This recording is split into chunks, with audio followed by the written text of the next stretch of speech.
Welcome to the 9642 podcast. This is your host, Mr. Number 9. And this is The Fool.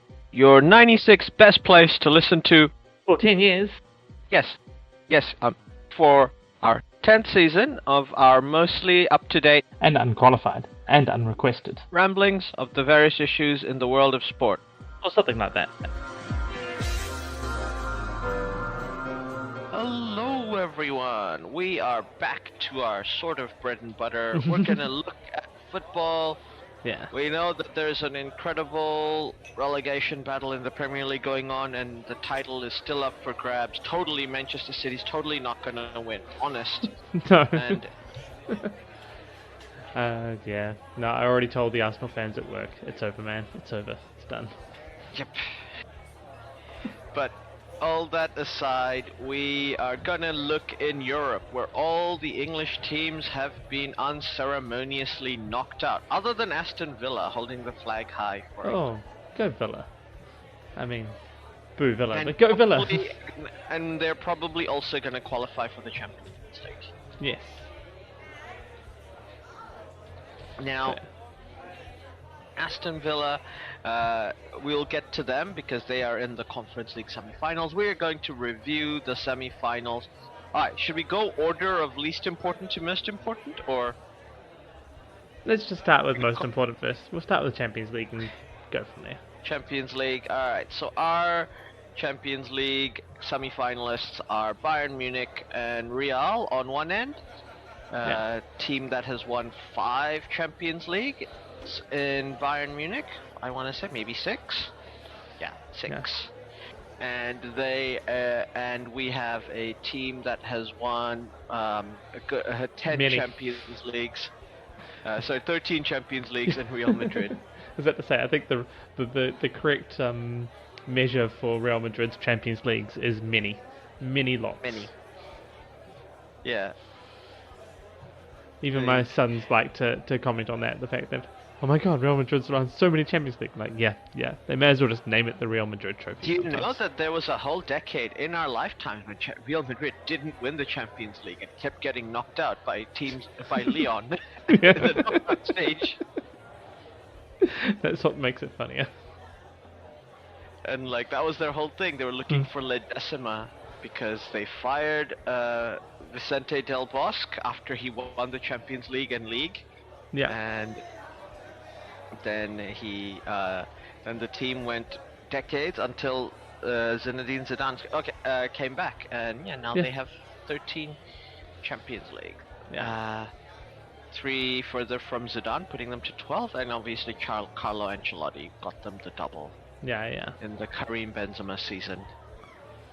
Yeah, exactly. Now, they play Bayern, who at the moment, this is all they have left to play for. They got kicked out of the Pokal by a third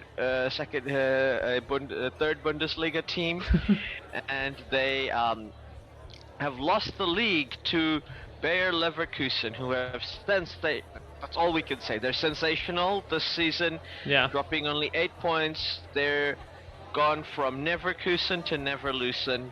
Yes, exactly. Undefeated so far, and properly undefeated. They haven't lost a cup game or a European game. Yeah. The closest team to have come to accomplishing this is Ajax 1994 team that won the Champions League, but they lost one of their semi-final legs, which they overcame and won. Right. It's still incredible. That Ajax team is one of my favorite football teams of all time. They were ridiculously dominant. Like, they were good. Like, for the first time in my life living in Brunei, we got daily updates about what was happening in the Dutch league in like the evening news and in the newspapers. Wow. Because everybody was spellbound by Ajax. Yeah, Ajax. During then, 94 was just amazing. Yeah, I mean, just that team. You just look at players like Van der Sar, Patrick Kluivert, Clarence Seedorf, Edgar Davids. I think any time a team, goes undefeated through a season, that team becomes pretty immortal. And if you can do it, say, with just about every competition you're in, it just elevates it again.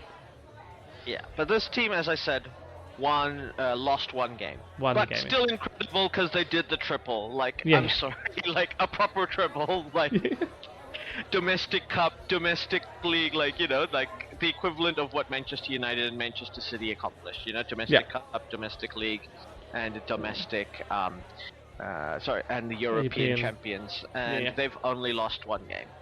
And it was a leg. And it was a leg in one of the in the Champions League. So if Leverkusen does that, obviously they'll get through. But we'll talk more about them in the Europa League. The next part of this league is we have Borussia Dortmund against PSG. Yeah. This is PSG's other opportunity, right? If they're not going to win the Champions League this year, when are they going to win it? Yeah, I think so. You've got Mbappe for this season. He's going to leave next season, probably for Real Madrid. Yeah. Which probably puts Real Madrid up ahead to being like the most likely team to win the Champions League next season. Yeah. They're playing against Borussia Dortmund. The semis, like of the two opponents they could have faced, this is the easier one with respect, because Dortmund are currently below Bayern in the Bundesliga, and you know, Real Madrid are La Liga champions elect effectively, so you know, Borussia Dortmund are nowhere near as good as those two teams. Exactly. And PSG are in great European form, managing to reverse that fixture against Barcelona and come back with a 6-4 win after trailing 2-3. Yeah. And Barcelona had 3 away goals. Not that away goals count anymore. So, and Dortmund also similarly had a very made the comeback. They were 2-1 behind against Atletico, and they came back 4-2 to take the tie to the next round. Bayern had a hard-fought draw against Arsenal, and basically a very, very tired-looking Arsenal team petered out and lost to them 1-0. Yeah. And probably the fixture of the round was Real Madrid versus Man City, the fixture I predicted would happen from the draws. They played an incredible 3-3 draw in the Bernabeu, and it was 1-1 at the Etihad. Under the old rules, obviously City would have gone ahead on away goals. Yep.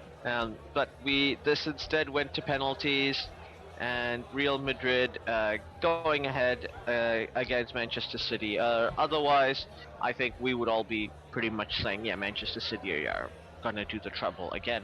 Yeah. Because they're in the FA Cup final. Yeah, exactly. Against Manchester United. Yeah. So it would have been back-to-back trebles. It could have been back-to-back trebles for them, but yeah, to say winning in Europe's no easy thing. So no, absolutely not. Yeah. And look, Real Madrid are their bogey team, and there's no shame in that. It's Real Madrid. PSG has overcome their bogey team in Barcelona. Yeah. Because that's the team they would traditionally lose to, lose to and like get swiped over after taking huge leads. Yeah. So the great thing about for PSG is they play the away leg first at Dortmund, and then they play the home leg in Paris. So they'll know what they have to do with their fans ahead of them. Ditto for Real Madrid. They play Bayern in Munich first, and then they face them again at the Bernabeu. What are your predictions, George Dawes? George Dawes, what's the scores, George Dawes? I think I prefer the home team in the second leg, so PSG and Madrid. I feel these are both going to be pretty tight affairs. I think PSG will probably outdo Dortmund over the two legs reasonably well, but Real Madrid Bayern will be quite tight, and I think the home crowd at home will help Real. So I think PSG maybe by 2 goals over the two legs. and Real Madrid will be one at in Madrid. So yeah, I have to agree with you. I think PSG. This is all they have everything to play for. They should try to go ahead and win. They're in reasonable form in their domestic league. Obviously, they're gonna win Ligue 1. No issues there. I do think I agree with you that the two German sides are probably both gonna get knocked out because Real Madrid are just an imperious form. Right? Yeah, exactly. Like they were challenged by Manchester City. Manchester City is probably the second best team in Europe right now. They're just really unlucky to have faced each other in this side of the draw. Exactly. They've been on other sides. That was the final. I mean, Real Madrid probably have this year's Ballon d'Or winner in their team with Jude Bellingham. Yeah, definitely. Especially if England end up winning the winning Euros. in the Euros. Yeah. So we can so we know that they are going to they're gonna do really well as I think. Yeah. And they're like Bellingham is my pick for Ballon d'Or. I can't argue with that, really. And probably like 2023, we can probably argue Erling Haaland was robbed because they gave it to Lionel Messi because he won the World Cup the year prior. But that's not supposed to count. No. Because it should have been Erling Haaland by all measures. But in the end, we have what we have. Real Madrid are going to play Bayern. I expect it to be a close game. Like you said, they're both super wily at this leg.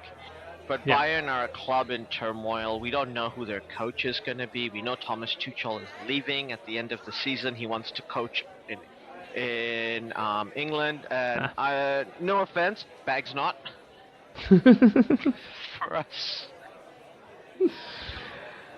Okay, cool. I don't know if you guys want him back. I don't think he'll go back. I don't think he'll come back. I don't think it's not. Doesn't matter what we want. He won't come back to us. But to be fair, a team that gets Thomas Tuchel that isn't Chelsea, Liverpool, or Manchester United will get a good coach. Yeah, exactly. Those are the three teams that it will not suit him. Like Chelsea, style-wise, yes, but bad. There's already history. United, his style wouldn't suit. The team or the club, and obviously it wouldn't suit Liverpool. No. Like Tuchel is in many ways the anti-club. And we also know like Julian Nagelsmann's going to be available, so there's going to be a few good German coaches. Unless somehow Nagelsmann manages to win the Euros with Germany, then he might take the team to the World Cup, which is what I would do if I was him. Winning Euros, take the team to the World Cup. That seems. Though to be fair, Juande didn't. Luis Aragonés won the Euro in 2008 and retired, and Vicente Del Bosque took that Spain team to the World Cup and then also defended their Euros. So, it has been known to happen. I mean, look, Aragonés was 80 years old, so fair enough. He retired. That's a very different situation to a young man like Nagelsmann wanting to prove.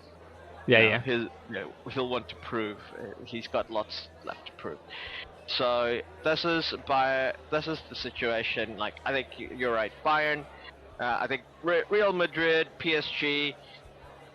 That's our prediction. We'd not be shocked if the opposite happened. Obviously. No.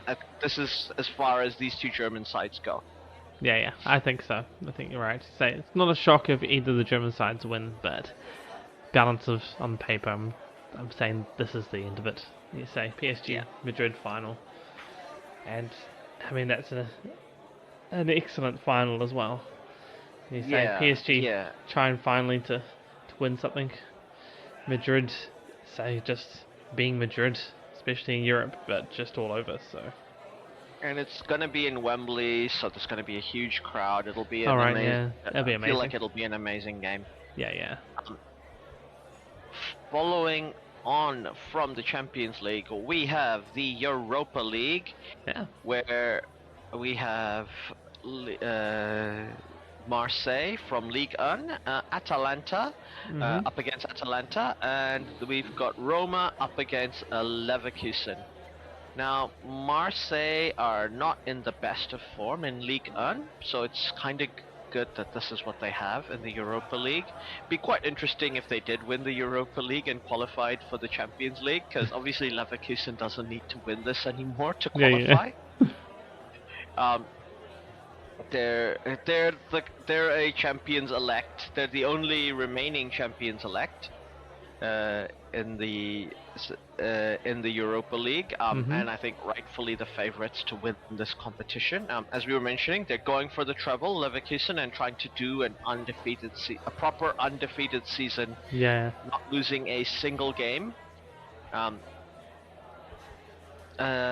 When playing in 3 competitions, the original invincible Preston North End that won the first English League title back in 1888 went undefeated in the league, and they won the FA Cup without conceding a single goal.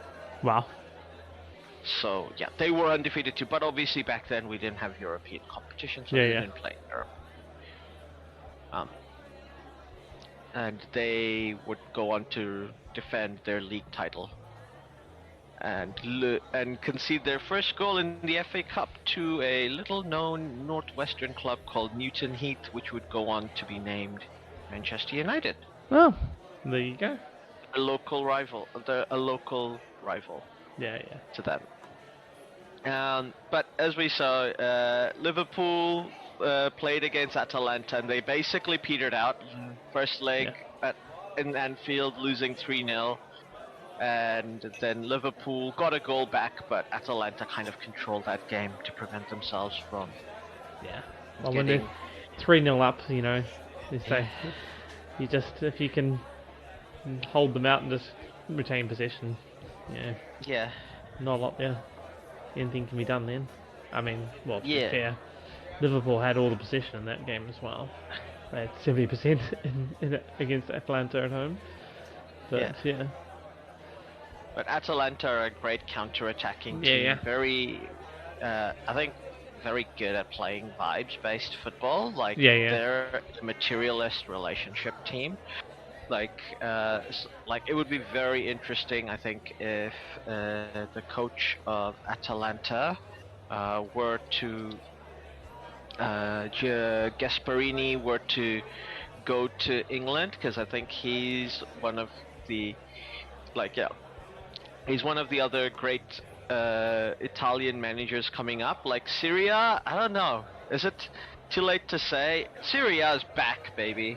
Yeah. It's not the top league in Europe. That's still between the Premier League and La Liga. But producing really, really great managers and training up great players, tactical systems just coming out. Italy is just the forefront of innovation, and you and I have been following Syria for the last few seasons. It's had a different winner since for the last 3 or 4 seasons. We've followed it with Napoli, Inter, AC Milan, and Juve.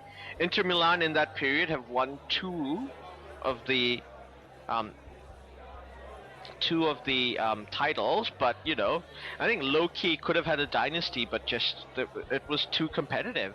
Other than this season and the season Napoli won, all the other seasons it was competitive till the last day. Yeah, exactly. And sometimes 3-way challenges. Yeah, exactly.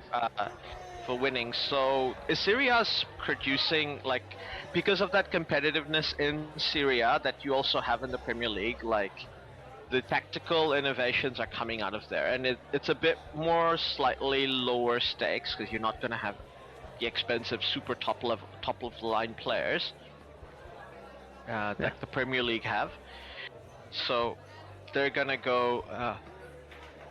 So you get to try out with the next group, like the people in their early 20s who are not quite yet a top player. There's good players, and maybe even very good players, and also Lukaku. You know, wherever you fit him in. But as I say, we shouldn't overlook Marseille. They overcame Benfica, who had a 2-1 lead over them, and in the return fixture they got a goal back and went ahead on penalties. Roma, like, you love to see it. They fired Mourinho and then beat Milan over 2 legs to take the aggregate over 3-1. Leverkusen were kind of challenged, I think. 2-0 initially ahead of West Ham, and then the return fixture was 1-1, but West Ham looked promising. They looked like they could have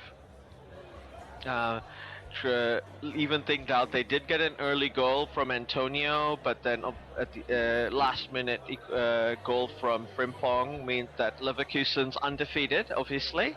And they go ahead 3-1. And as we said, Atalanta were very, very impressive. How do you see these fixtures going? Marseille play Atalanta, and we've got Roma going up against Leverkusen. I think I'm not the Marseille Atalanta. Actually, both of them. I'm struggling to pick the right winner for different reasons. So Marseille Atalanta, I'm unsure. Like Marseille, you say, hasn't been so well in France, but have shown great strength of character to be this far in the competition here in Europe. So that's what gets you through European football is being able to hold it together during these important matches. Not that Atlanta's not, but I feel maybe Marseille in this one. Like technically it should be Atalanta. They're doing better, they're looking better, they're just generally playing better. I mean, they're 6th in Serie A. It's a fairly competitive league. They're looking good, but I just feel like Marseille is going to win this somehow. So I'm just going to put Marseille there just to feel like it's a little bit of an outside shot, but I feel like there has to be upset somewhere. And then with Leverkusen and Roma, like I sort of want both of them to win somehow, but Leverkusen with the undefeated run, I think they're obviously on high. Everything's running right for them. Roma doesn't have Mourinho anymore. I'm sorry, Roma. Mourinho would have a plan. I don't know. It's Alonso. He's had a plan, right? Alonso's the new Wunderkinder coach.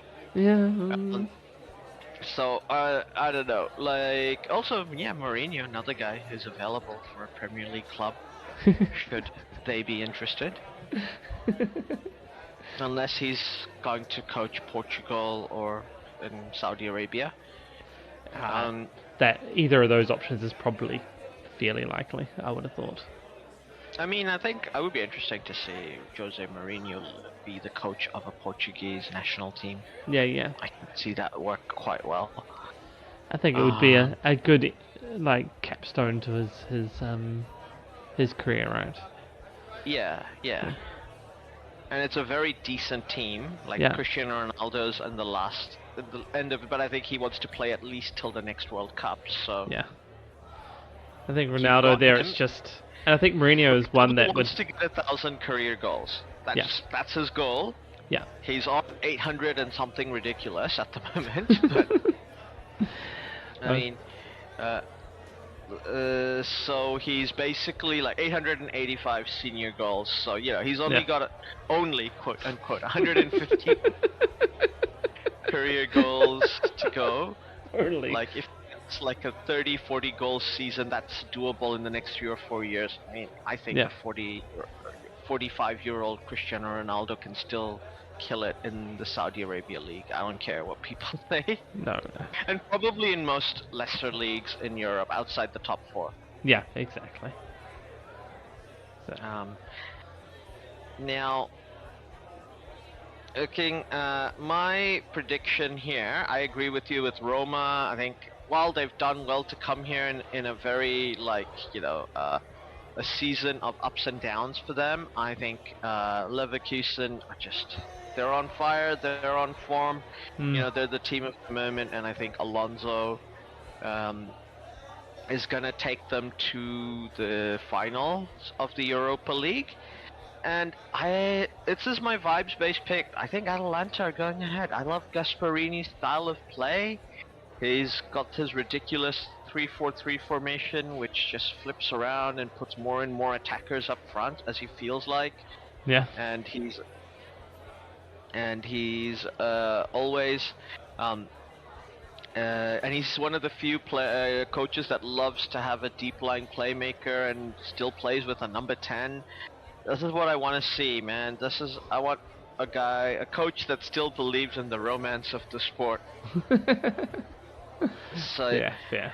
I'd love to see him, obviously I'd love to see him in the Premier League with the right club. I mean, imagine him at United. It would be so good. But Atalanta, I think they're going to get ahead. I think they're just, they've got nothing else to play for. If they make it to the finals, obviously if you win the Europa League, you could get to the Champions League. And, that could be 6 teams in Europe for Italy, because they look like they're going to get the top coefficient. They're going to get 5 teams. Yeah, they are looking like that. And, if Atalanta makes the finals, I think that's nailed on, because that'll be enough coefficient points as well. Yeah, I think so. Possibly even just with, I suppose Leverkusen's on their way through, they might help Germany catch up. So at the moment it looks like it will be Germany and Italy. Yeah. That get ahead. I don't think there's much. Because I think the only 2 countries that can catch up are France and England, depending on what Villa does. Yeah, I suppose, Villa manages it. I think Spain's probably a bit too far off.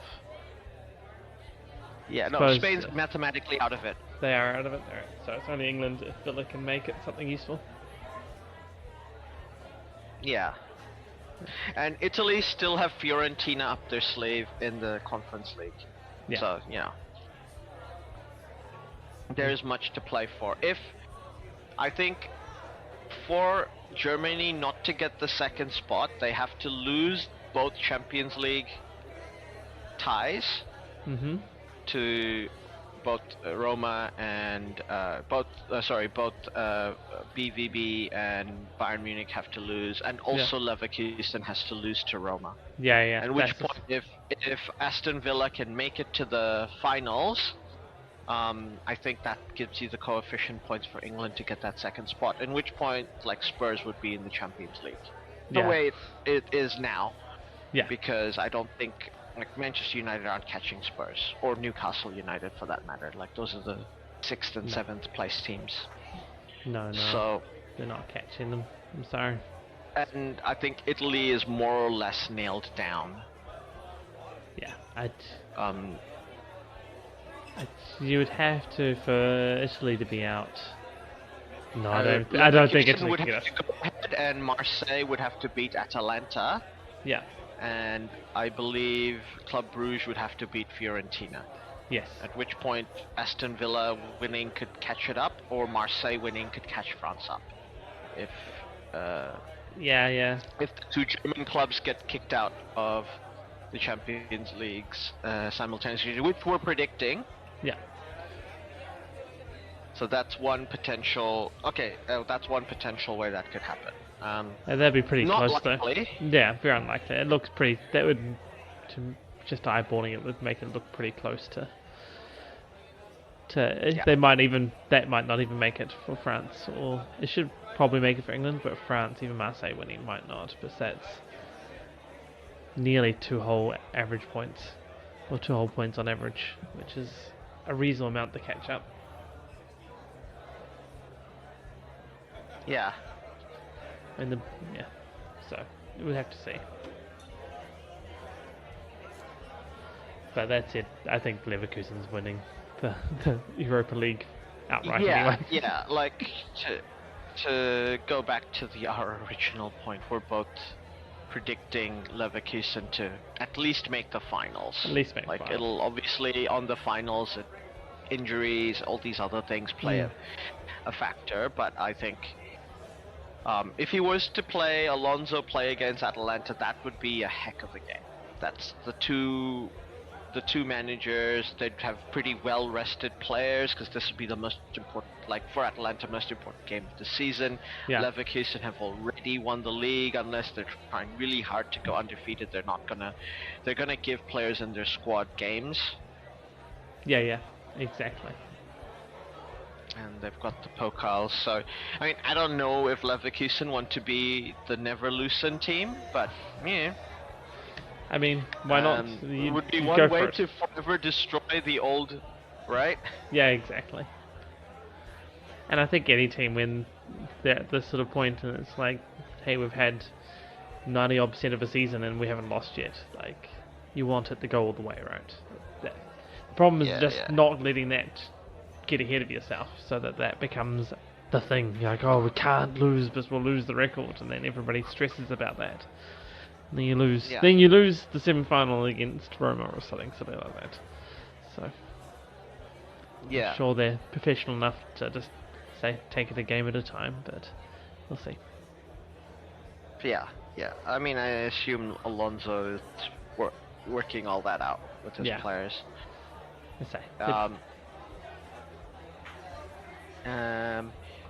So I think.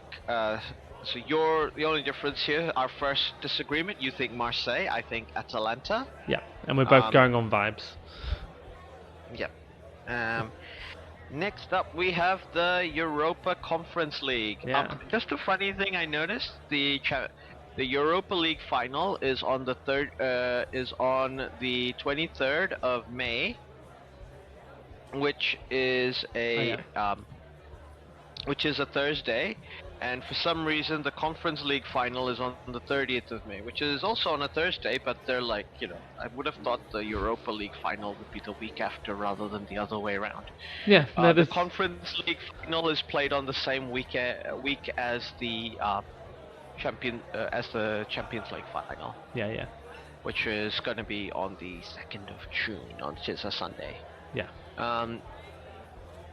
Now, this is all New Zealand time, by the way. Yeah. So it's probably the day before for anybody who's from the UK or the United States. Yes. We know that one of you from those two countries listen. We don't know who you are, but we know. We know. Actually, to be fair, say hi to the United States, because we've got plenty of US listeners. So. Really? Oh, yeah. Wow. So the stats say. I think they may, in the last few months, actually, we've had more US listeners than even New Zealand listeners. So. Wow. Which is we're amazing. A proper podcast now. We're a proper podcast.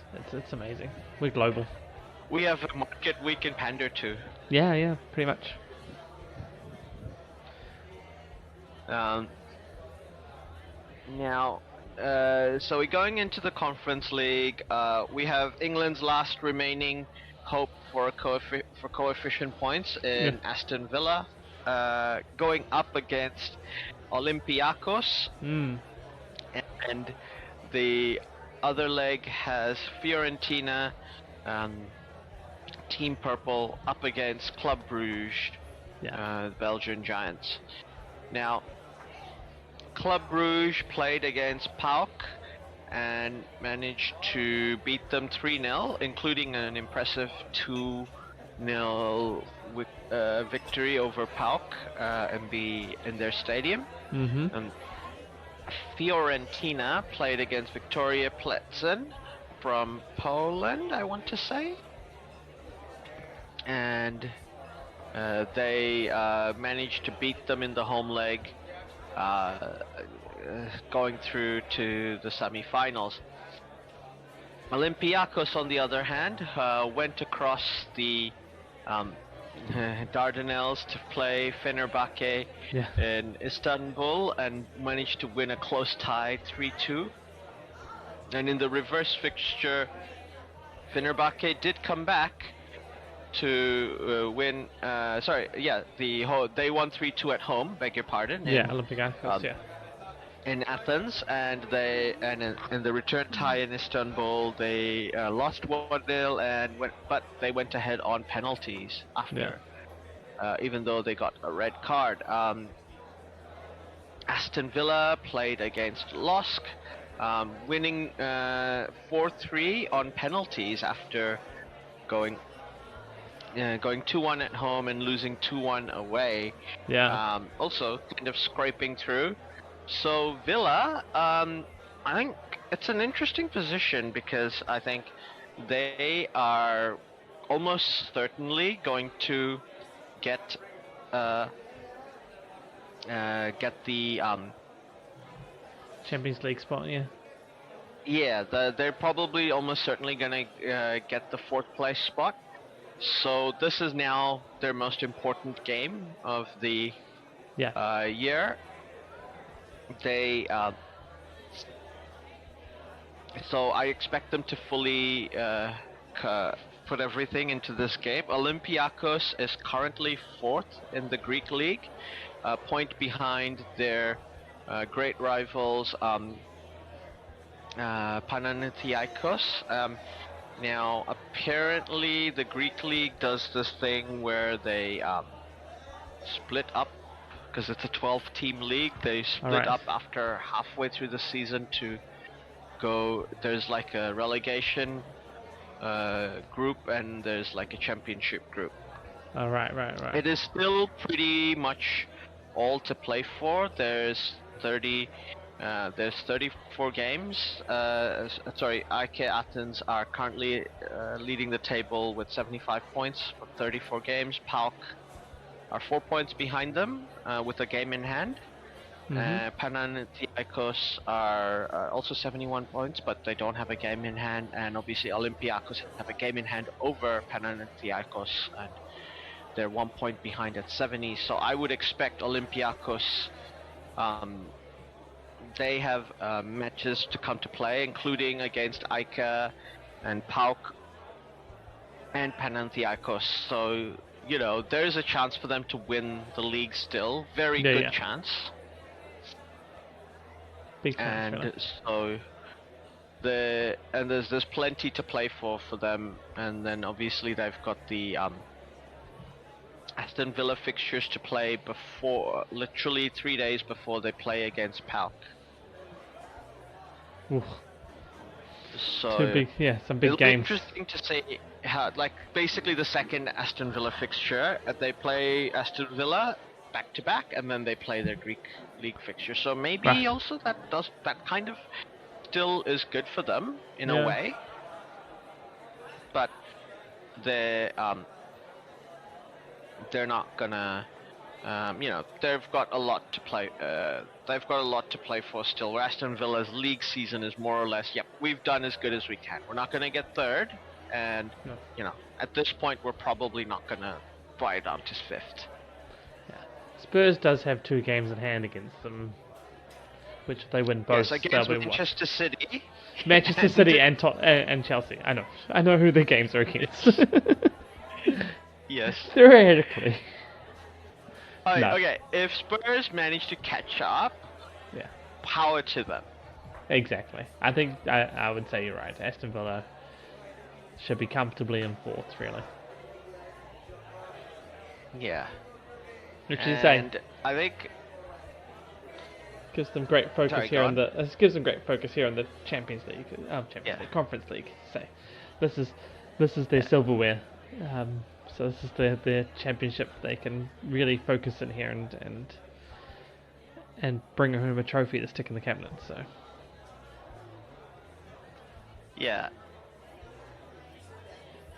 and I think ditto Club Brugge. They're currently equal 42 points with Anderlecht in their league. They're in fire in the Belgian league. They've won their last 5 games at least. Looks like their goal difference is 46. Why are they below Anderlecht then in the league? There must be some weird rule in the Belgian league about that. So what evs? But yeah, I mean, obviously top two get to go to the Champions League, and the third team gets to go to the Europa League qualifiers. But there's they've got a bunch of their matches up as well. They have a top of the table clash against Anderlecht coming up. Yeah. And they play Antwerp in between playing Fiorentina. And as you and I mentioned, Fiorentina don't really have much to play for at the moment. No. They're currently 6th. I don't Fiorentina think they look like they're about 8th. So yeah, Fiorentina, they don't look like they'll catch up to 5th, which is potentially going to be a Champions League spot gifted to Roma. Yeah. I mean, if Roma beat Leverkusen, they will have earned this Champions League spot themselves. Yeah, well, exactly. So, though there is it's pretty tight at that 5th, 6th spot between Roma and Atalanta. But yeah, Fiorentina are quite a bit further away. They're nowhere near in trouble for relegation. I think this is their biggest game of the year. Yeah, I think the biggest thing for Fiorentina is that this probably becomes the biggest game as they're a little bit far off even any European football for next season. I mean, potentially you can catch Lazio, which would be the Conference League spot. So they do have a game in hand, so though that game in hand is against Atalanta, so you know. Yeah. They've a bit to play for. They got a bit to play for, but I think you're right. The Conference League game is potentially the bit that actually gets them a decent Europe next year. Like if they can win these games, it'll be. Yeah. It's going to be very interesting for Italy. So if they do get that 5th place, and Roma get to get that 5th spot, or Atalanta for that matter, and the team that finishes 6th in that league manages to win the Europa League, very possible. Yeah. One of those two, Roma and Atalanta, are still in the Europa League. If the team that finishes 5th doesn't win, potential, because they're playing Leverkusen with Roma at the moment. Yeah. And Atalanta, it's a final one-off game. They could beat Leverkusen, and if they're 6th place, they're in the Champions League. So there's 6 Italian teams in the Champions League, and if you have an Italian team win the Conference League, that's a Europa League spot, and whoever finishes 7th ahead of Fiorentina would qualify for the Champions League as well. And then you've got the Coppa Italia winners, whoever they are, would qualify. So you've got, there'll be a full Italian Monty at the at the European competitions next year, and I would expect Italy to do equally well, because more teams and Italian teams tend to go at least to the you tend to go at least to the quarters. Yeah, exactly.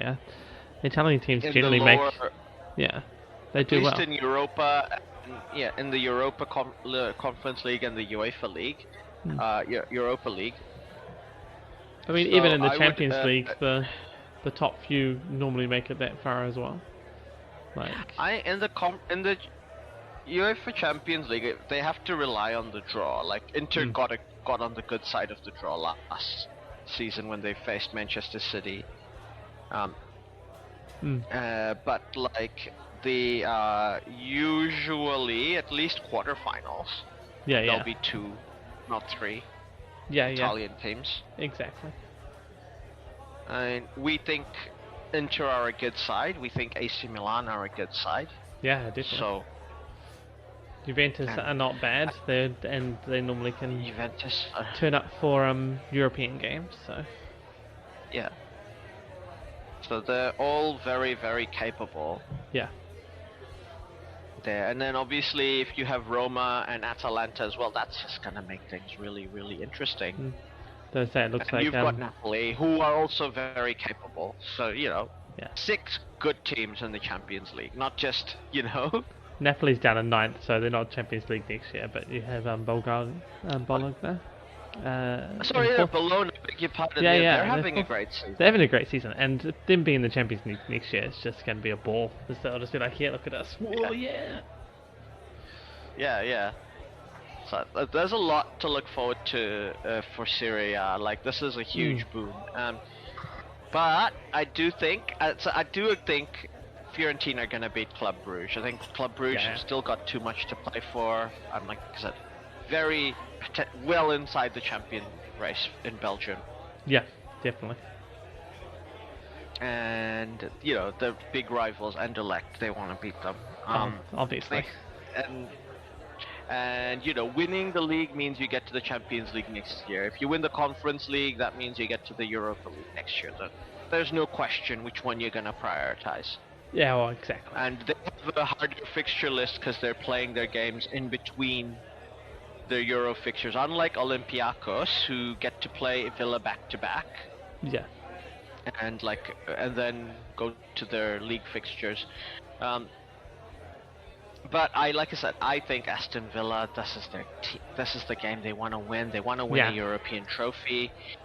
4th place, European trophy. And Unai Emery is in Europe, this is the guy. He's the Europa League master. I can't imagine he won't win the Europa Conference League with Aston Villa. So I expect a Fiorentina Villa final. Yeah, that would be my expectation as well. I think Villa are just going to be too strong for Olympiacos, and they'll make it. And then pretty much the same for Fiorentina. Club Brugge have got other things to worry about. Fiorentina, this will be their focus. They're playing well as well, and I just see Fiorentina going through. So Aston Villa Fiorentina final. It'll definitely be interesting because Vincenzo Italiano, the most Italian name I've ever heard, coach of Fiorentina. That is an excellent name. Yeah. He's very young. He's only 3 years older than me, 46 years old. Yeah. And he is going to be up against the veteran in Unai Emery, and it's very hard for me to look past Unai Emery just leading Aston Villa. So all the situations we've described, potentially possible. Yeah.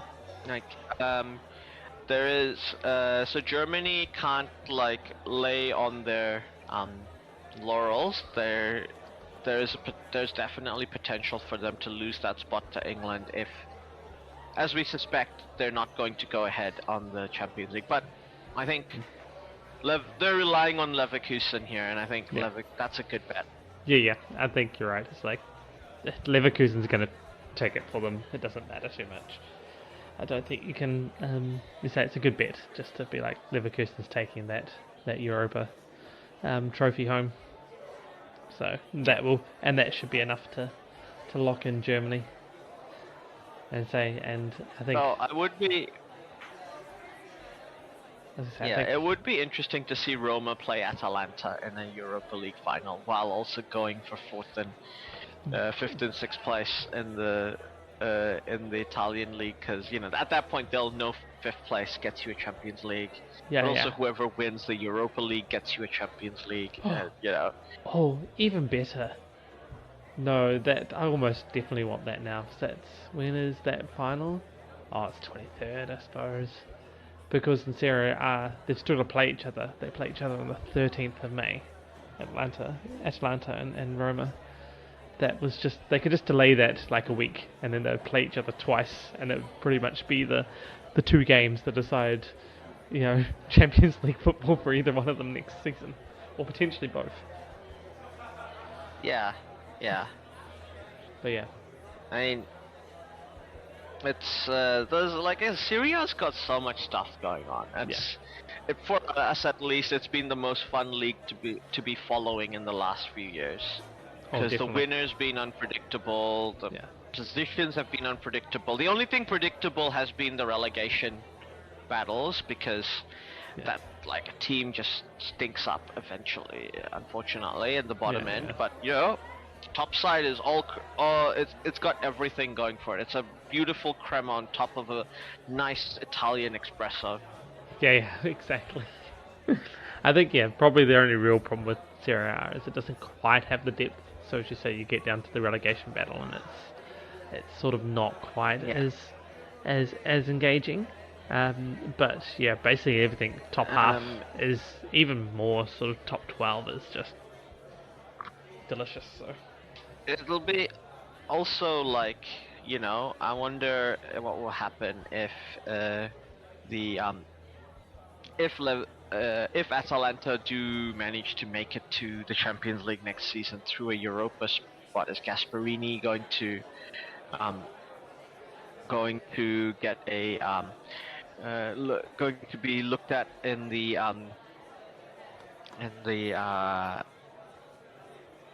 looked at for a Premier League team? Like, there's plenty of teams looking for coaches, and there will be plenty of teams looking for coaches and come the end of the season.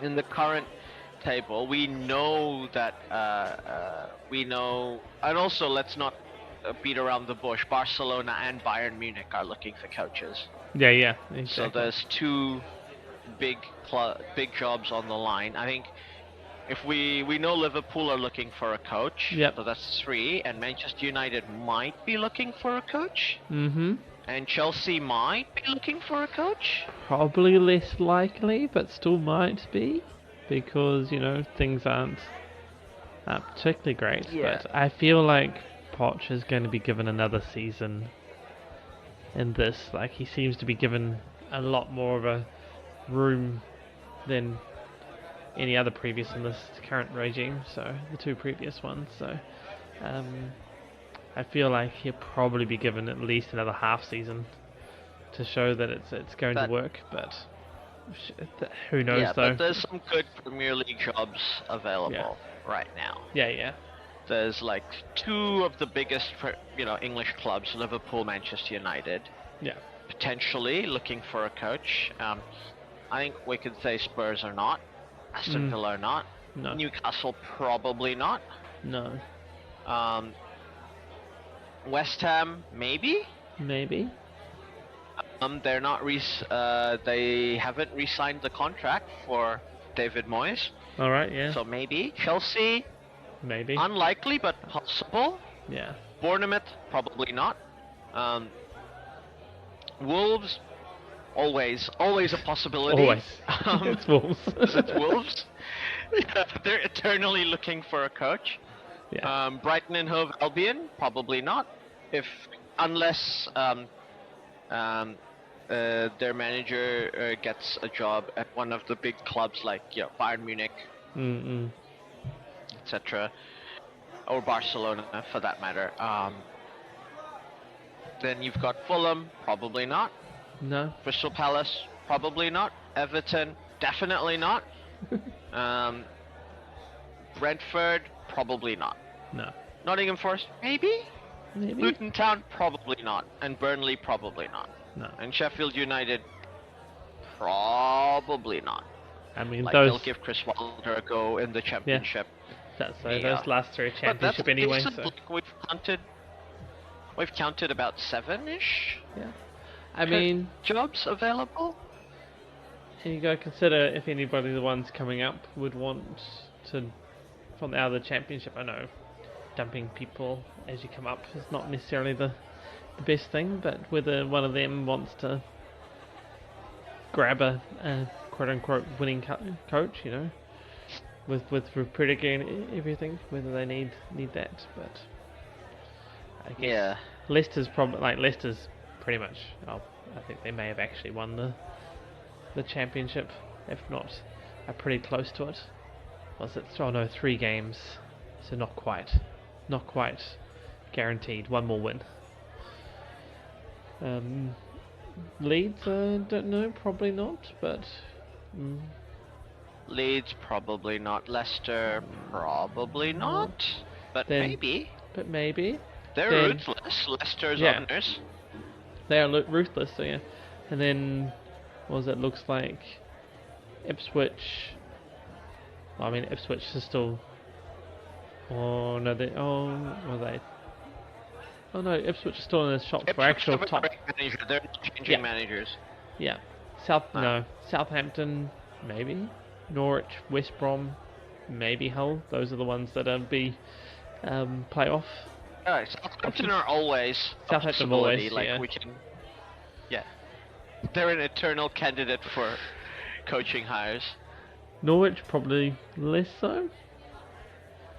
Yeah, and I think West Brom and Hull would be, if they made it up, would just be like, we made it up. Oh my god, this is the best thing ever, and wouldn't be looking to change anything anyway. So. Yeah.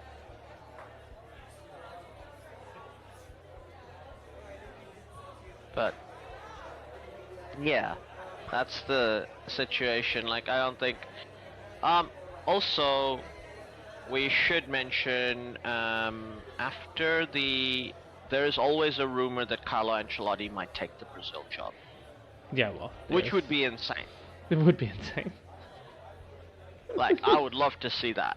Oh, also, there's possibly a PSG job available too. Just out there. Like, you know, there's always a PSG job. There's always a PSG job available.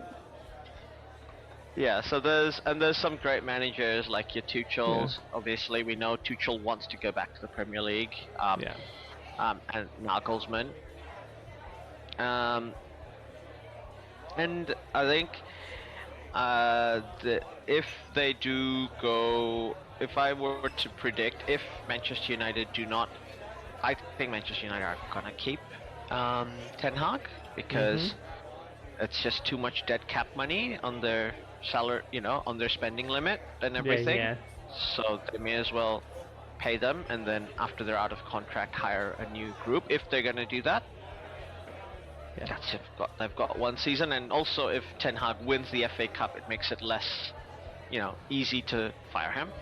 Yeah. If he wins the trophy. As you said, I don't think Chelsea are getting a new manager. No. Either. Not yet. Next season, maybe. Not this season. Not the end of the season. Yeah, the instability is era's over. At least for now, unless Poch has a really bad start next season. Yeah. This season's done. There's no point now. Exactly. As I say, if they were going to get rid of Poch, they would have done that already. Like. Yeah. And things are starting to look like they might be turning anyway, and looking a bit better. And the promise is there. You can see the bits that are going to work. So. If the rumors are true, because Guardiola's contract ends next year, he's not renewed. He is another potentially gonna take the Spanish job or the Brazil job. Oh yeah. Coach. Yeah. I can't see how he would do the Brazil job, but the Spanish job, yeah. Spanish job, yeah. I can see that definitely. Yeah, and so. He's if Pep leaves, if next season is the last season for Guardiola, and if it is, let's just assume Manchester City are gonna win the league next season, his final season. Then you have 5 in a row, and then he can retire from. He goes on to next patch, and that sort of makes sense, I think. But if that happens, like, the Premier League's open. You've got a season to get your crap in order next season, and then, you know, everyone, like, Arsenal's currently in pole position, but everybody else in a position to take that City crown. Every other team in the Premier League's beatable, other than City, for the crown. Pretty much, yeah. Other than Guardiola, there's no perfect manager. Like, no manager keeps evolving exactly the right amount, and, you know. Yeah. Has the right system and has the support of the club structure around him. Yeah. Like, there's a reason why he's number 1. Well, exactly. So he's earned that ranking, and he continues to show it.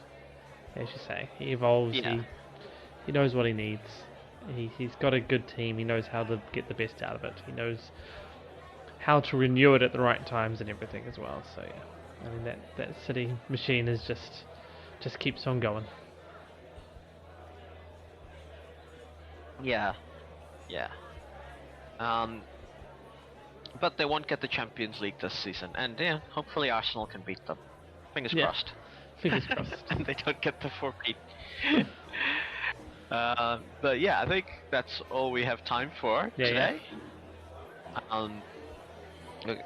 Thank you so much for listening, and look forward to hearing from you next time. Catch you next time.